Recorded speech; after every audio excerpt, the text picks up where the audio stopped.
Hey, I feel like I should have worn my England top or my Villa top. Yeah, because Jack Grealish has finally been called up to the England squad for the very first time. Now, he wasn't originally in the squad, but due to a few players pulling out, notably Marcus Rashford yesterday, Jack Grealish has now been called up to the squad, which, yep, as a Villa fan is pleasing to see. I think it was almost getting to the stage of like, is Jack not getting called up because of him playing for Aston Villa? Now that seems very weird because Tyrone Mings is in the squad and has played for England, so you would like to think that's not the case. Then I was thinking, maybe do they have a personal problem? Is there something that we don't know of? As if you just think back, Jack Grealish has actually played some football for Republic of Ireland, and he is eligible due to links with his grandparents. And it was probably getting to the stage, I mean, I can't speak for Jack Grealish, but another year or two of this where you probably would have to consider him switching to Ireland just so he could get some international footballing.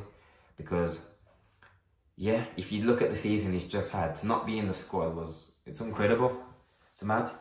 Like, deep it.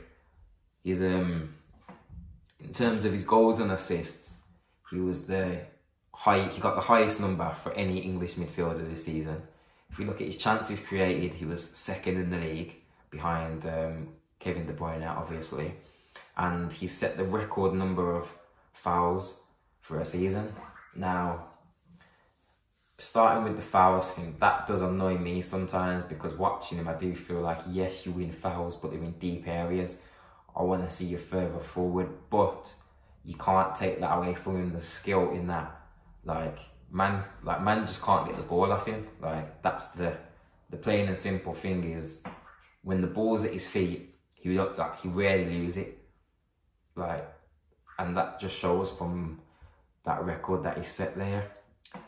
And I think what was also interesting is, yes, other squads, he hasn't made it, but I think this one caused so much of an uproar on social media with previous players and whatnot, because it almost seemed like there was no reason where you could say, let's say a year or so ago when Villa was in the Championship, Southgate had a reason in that he was saying that, yes, he's not playing in the top league, which you could say is fair because we're in England. There's not a lack of players he doesn't have a lack of players to choose from, so it makes sense. You need players that are in the playing at the highest level, although Calvin Phillips has impressed well in the Championship and he's earned himself a call-up. But I think, yet again, that's probably just because we're lacking in that position, if we're being honest.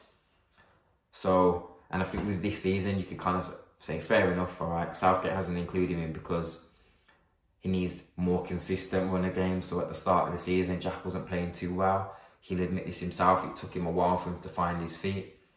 And yeah, you could say the form of Mason Mount was good.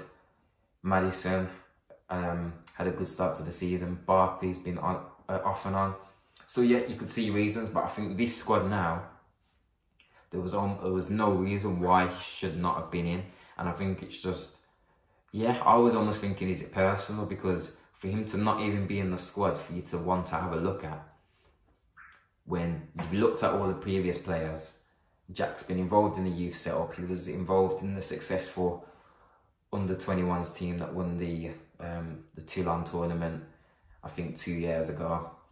So yeah, it's not like he's foreign to the English setup, which, yeah, so it was very weird to me. But no, good to see he's got his call up. Hopefully, yeah, that adds another, or hopefully first of all he gets some minutes. And the thing with Jack, it won't surprise me if he does play and even if he scores, because I think Jack seems like he's someone that gets inspired and motivated by what's bad moments or big moments or setbacks. So I think the moment that stands in my head is obviously the game Aston Villa versus Birmingham City, the derby, when the fan attacked him from the back and he then went on in the second half to score the winner. And yeah, so that's just an example of him sort of having setbacks, and I think he thrives on them. And again, you could say like with him being fouled and people say he's this and that, he gets stiff, but he doesn't let that affect him. It's almost like he loves that, and yeah. So I won't be surprised. You heard it here now. I'm calling it. I think he might score in one of the games, and yeah, as a Villa fan, this is good to see, because I know Jack will be looking and thinking about his future and whether it's gonna be at Villa. And yeah, I know we all want him to stay at Villa, but the reality of is the squad isn't to his level. So it's just whether, I just hope, obviously, I know he's a local lad, I'm guessing he's a family man, I'm just hoping that he wants to stay in Birmingham and just be a club man forever and a legend, and yeah, and Villa live happily ever after, and we go into Europe and all of that. But you've got to be realistic at the same time.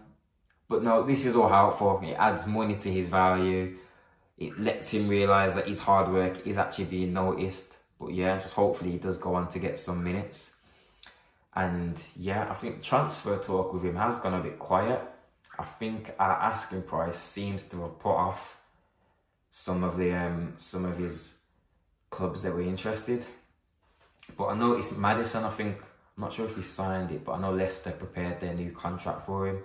So I would be looking to see the same thing from Villa. Now, yeah, it's always difficult, isn't it? But I think that's what you try and do with your star men. If they've had a good season, you want them to stay, you give them a new deal, you give them a pay rise. I know Jack still does have, I think it's 3 years on his contract, I believe, 3 or 4, but I think it's 3. But yeah, so in my mind, you give him a new 4-year deal. Yeah, like every year, you just add another year to it, give him a raise, and yeah, we go from there. But like, it's easier said than done, I know.